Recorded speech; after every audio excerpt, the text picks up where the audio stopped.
day and welcome back to my channel. So this is build update number 1, or actually 2, since I did the unboxing and the sort of precursor of the Prodos Games Aliens Dropship.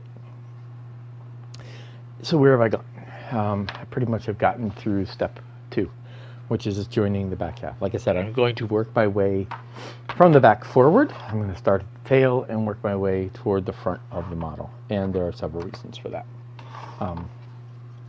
This is what I have so far for the tail piece, and as you can see, it is got a huge amount of green stuff in on the seams here. I do need to fill those, but I will fill those when I get to the next step. I want to fill those with a little bit of a smoother filler. I've got a bunch of green stuff here in the back, and I have a couple of pictures on where I put green stuff on the inside when I put this together. So when I put these two pieces together, I put green stuff into the slots, because these have got like a slot in, kind of like a Morrison tenon kind of thing. But I put the green stuff in the slots and slid them in. I put CA glue, in there as well to help bind that together. Then I clamp these things down and put it together. So I'm going to put right here.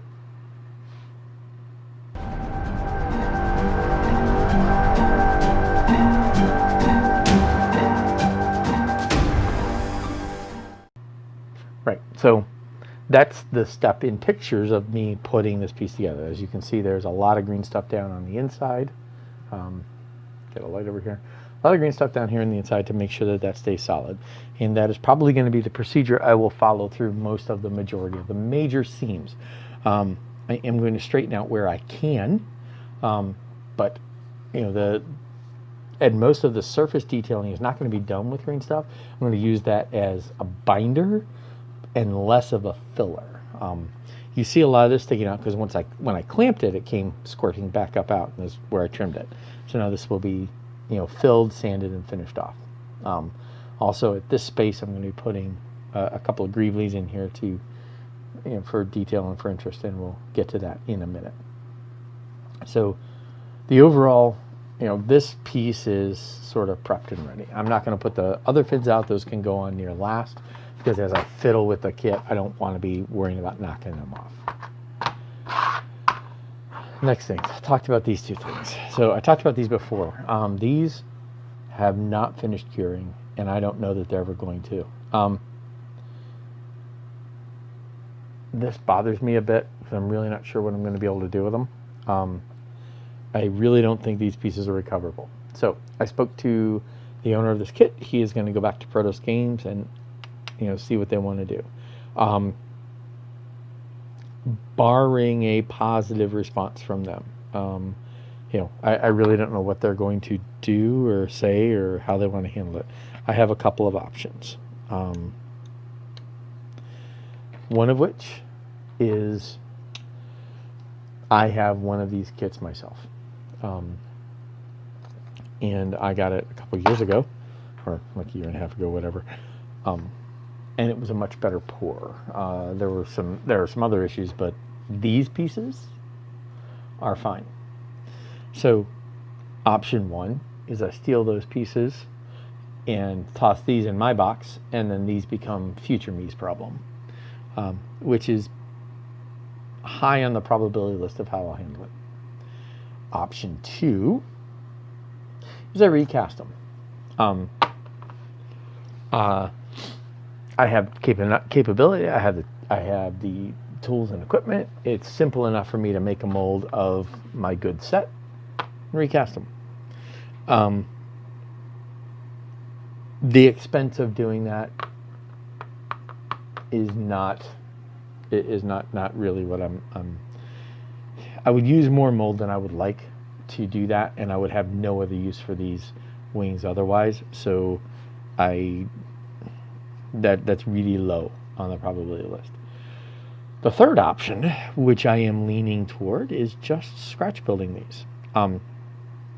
These are, for the most part, pretty much straight build. I have the shapes, I have the dimensions. This is what, 5 mil, 4 mil? how mil thick. This is how thick. This is 4 mil. It's close to 3 mil. So yeah, they are 3 mil. So the 3 mil thick. And I happen to have 3 mil Sintra. So I have a giant sheet of 3 millimeter Sintra that I have made various things out of. And that is a right angle shape. And the only thing I need to worry about are those. And I can make one of those. And I can make a bunch of those. So that also is high on my probability list. So depending on where I am and how I'm doing it, my bet. So if you are a betting person, go ahead and get on the phone with Vegas and take out, go ahead and make your bets. But it's one or the other. I will either just grab the good ones, assuming Prodos doesn't respond, because and Prodos Games, if you're watching, if you're listening, unfortunately your reputation isn't great on customer service. So here is an opportunity to maybe do something about that. So when the owner gets a hold of them, we'll see what they come back with. If they come back with, hey, we'll send you new parts, great. All right, that'll solve the problem. If not, well, then we'll deal with it. Next issue, landing gear. They look cool, right? Let's take a look at them again. Yeah, no, not really.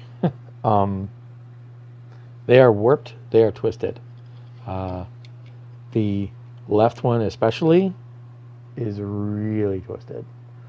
It's both torqued and twisted. So this is another case of, this looks like it was yanked out of the mold warm prior to fully curing and got tossed into a box rather than being allowed to fully cure. The main shape is deformed. So, but I think it's close enough that, and this one here also is twisted, but it's only twisted here at the top, if you can see it. So this is just a little bit of twist there. So what we're going to do, and I'm not going to do it this video, but it will probably be the next video, is I'm going to attempt to reshape these using the hot water bath and force. So I will do a quick look. I've seen people talk about this. I haven't seen anybody do a demo video, so we are going to give that a try. But again, Prodos Games, if you're watching or listening, come on guys, really? This is, given the amount of pounds thrown at this kit, really? So, but we will see what we can do about fixing that. Okay, quibbles over. So we've done the tailpiece, and I've now moved on to the engine piece. And this is where I say, I'm not going to say mistakes were made, but I do think that there might be a slight case of going overboard starting. Yes, I am at the very least lighting the engines. As I said, remember I told you that you've got, teeth and receiver. That's how they'll go in. You saw that in there. When these go together, I need to clean these up so that they will go as tight as possible. This, obviously, that little nub needs to go away. But I got to look into this going, I'm pretty sure that I can like that. And the more I look at it, the more I think, yeah, that's really kind of cool. It would be. So I took some super cheap LEDs that I had, just sort of wired them up, and I drilled them out. And this was, I think, a 1/4 inch drill bit. I think it was what it ended up being. But it fit perfectly and went right in. It's green stuff. Once I get it painted, it will be fine. And I'll be honest now. I'm doing this because I can't paint object source lighting. And there's a lot of people who can. I can't. So it's actually easier for me to put lights in something. My Malekith dragon, my Malekith on Seraphon, is lit from the inside. Malekith himself glows with an internal LED because I can't paint objects or sliding. That's why I did it. True story. If I can find a picture, I'll put it up here.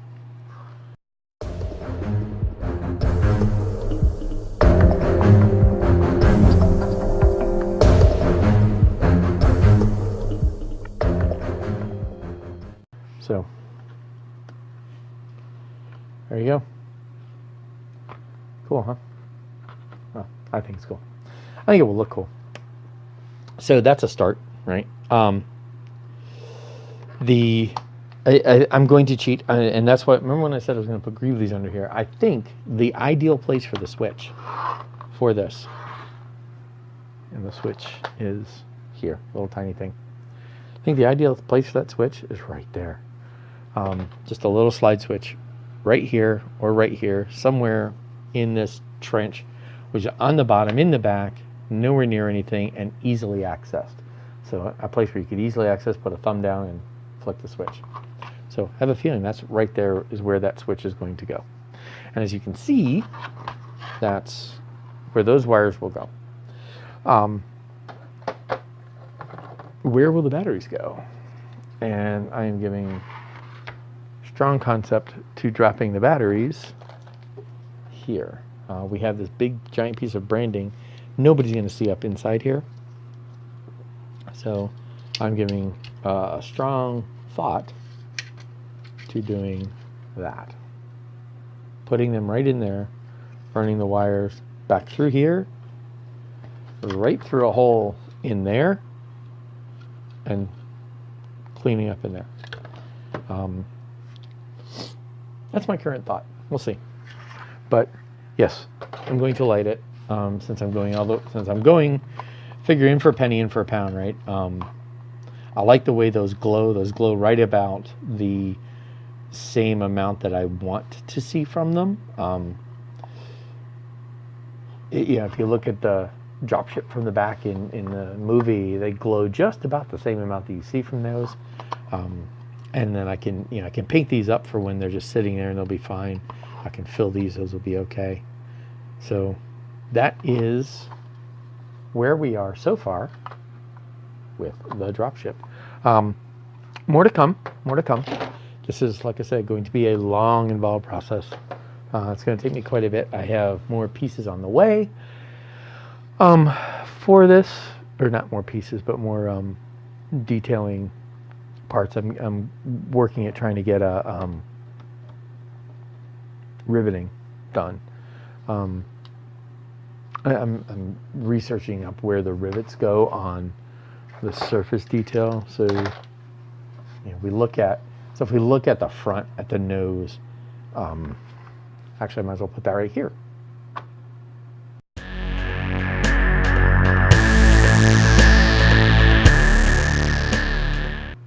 Yeah, so that shows a whole lot of rivet detail, right here.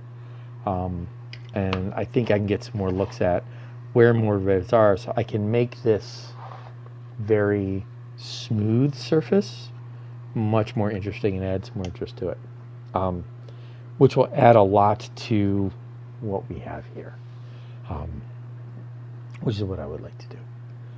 So I would like to make this worthy of my friend and the kit itself. This kit deserves to be done way over the top, in my opinion.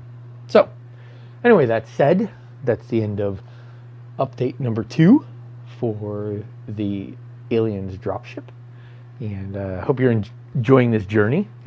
Such as it is so far, it is just the beginning.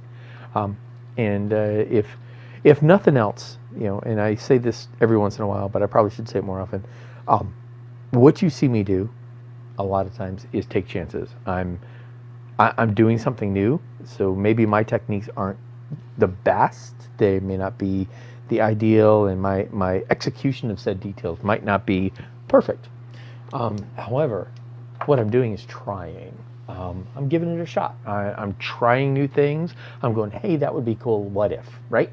So that's what I'm doing, and I'm sharing it with you, if for no other reason than to maybe inspire you if there's something you've got either in your stash that you're afraid to open, or you've always wanted to try.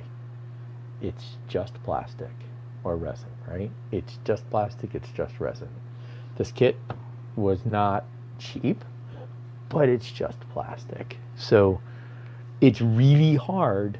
It would be really, really hard for me to do something to this that can't be fixed.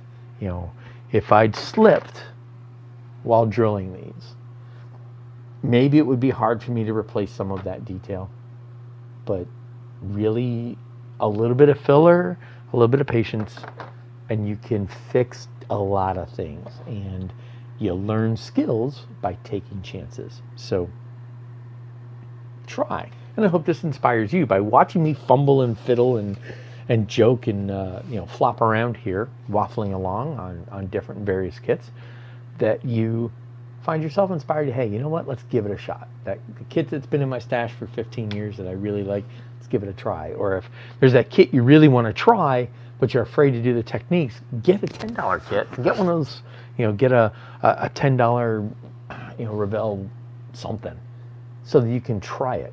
Have a mule so you can try the technique. And, actually here's one. Yeah, so I got one of these. This thing is there. It's a mule for me to try new techniques. I was trying something with decals. I was trying with washes. It's been sitting around. Underneath here, I can do different things. This is dark. I can try. This was all hairy brushed, by the way. So this was a test of, can I do a hairy brush smooth surface? And guess what? I can.